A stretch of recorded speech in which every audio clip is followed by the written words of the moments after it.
Senhoras e senhores, respeitável público, está começando aqui mais um vídeo no meu canal para falar do São Paulo. Nessa quarta-feira agitada do Tricolor Paulista, tem muita informação aqui para trazer para vocês, então vamos por partes. Vamos começar pelo Marcos Paulo, né? Informação do Globo Esporte, confirmada por mim, apurei as informações e vou trazer mais detalhes para você em relação ao Marcos Paulo não ficar no São Paulo em 2024.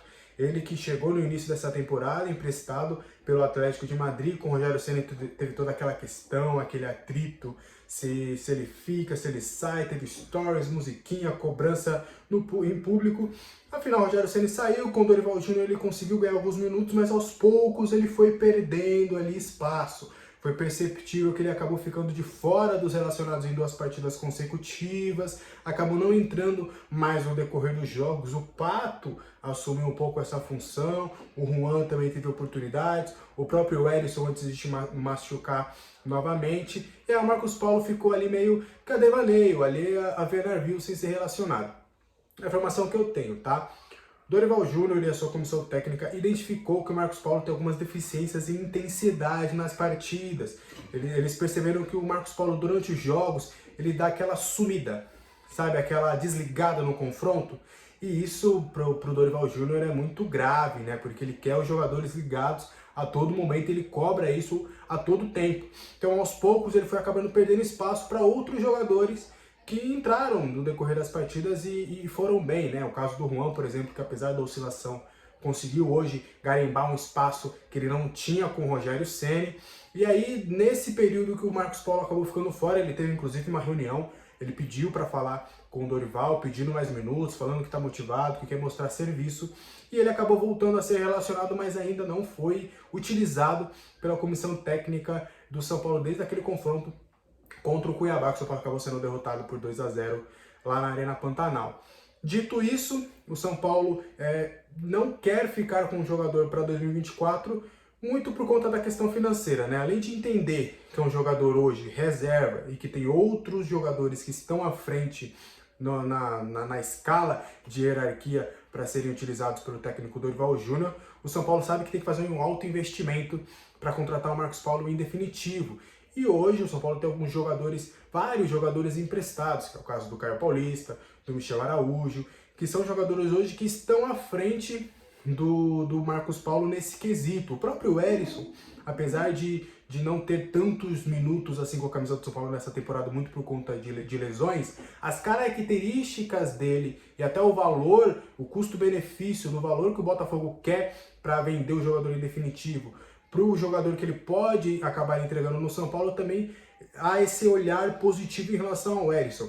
Então, dito isso, há outras opções para o São Paulo neste momento, e há o entendimento de que até dezembro essa opinião vai se permanecer. O Marcos Paulo não deve ser um jogador que o São Paulo vai querer investir para a próxima temporada. Então, o São Paulo vai procurar pagar os jogadores e ativar a opção de compra de jogadores hoje que são titulares e até incontestáveis pelo técnico Dorival Júnior, e aí não vai ser o caso do Marcos Paulo, até por conta de um inchaço que tem hoje no elenco do São Paulo no ataque. Então o Marcos Paulo dificilmente, bem difícil, eu acho que a gente pode praticamente já colocar como o primeiro ali da lista de jogadores que não devem ficar no São Paulo para a próxima temporada. Ele vai cumprir o contrato dele até dezembro de empréstimo que ele tem junto ao Atlético de Madrid, e aí depois ele vai ser devolvido para a equipe espanhola e vai definir a sua situação para a próxima temporada, beleza? E outra informação que eu trouxe também nas minhas redes sociais e a gente vai repercutir um pouquinho aqui em relação ao Nicão.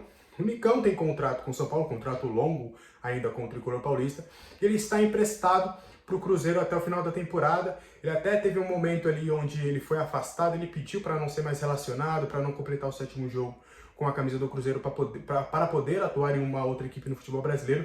Eu trouxe com exclusividade há algumas semanas de que o desejo do jogador e da família dele é de retornar para o Atlético Paranaense, mas tem toda uma complicação. O Atlético não quer bancar os salários dele que ele ganha atualmente, ele ganha mais hoje do que ele ganhava nos tempos de Atlético Paranaense, enfim, toda uma burocracia que o Atlético Paranaense nesse momento não quer arcar, não quer ser o protagonista, né, de toda essa questão, quer que o Nicão resolva a sua situação e aí quem sabe com uma oportunidade de mercado pode acabar pintando no Atlético Paranaense.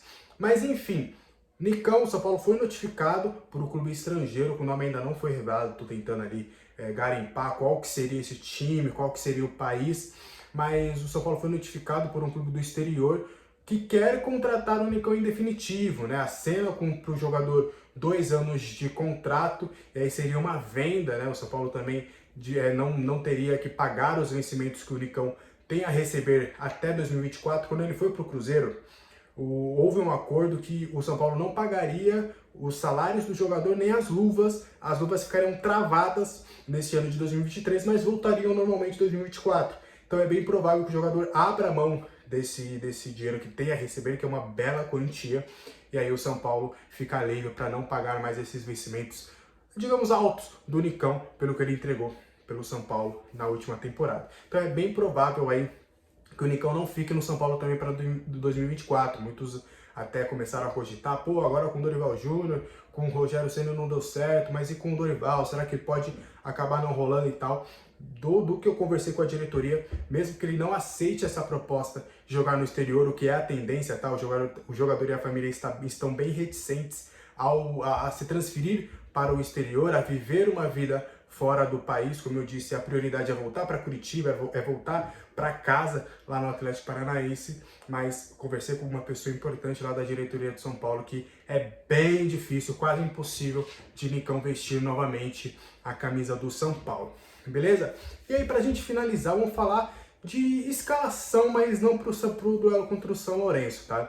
Eu trouxe também com exclusividade nesta quarta-feira de que o Dorival Júnior está começando a testar, a cogitar a possibilidade de atuar com Wellington e Caio Paulista juntos. Hoje os dois disputam uma posição de titular na lateral esquerda, mas o Caio ele tem origem de atacante, né? Principalmente pelo lado direito do campo, pode atuar também do lado esquerdo, e é uma possibilidade que o técnico Dorival Júnior, junto com a sua comissão técnica, também está estudando aí para as próximas partidas. Acho bem difícil, pelo que eu conversei ali, de ser já para o duelo contra o São Lourenço, pelo majestoso, como muitos aí estão fazendo aquele time ideal, né, com todos os jogadores, colocando o Caio Paulista e o Wellington juntos para atuar, mas eu acho bem difícil disso acontecer por agora. A tendência é que até ao longo da temporada o Dorival Júnior teste também essa opção. Você gosta dessa opção? Caio Paulista e Wellington podem jogar juntos? Deixa aí nos comentários. Eu volto a qualquer momento para trazer mais informações do Tricolor Paulista. Até a próxima. Tchau!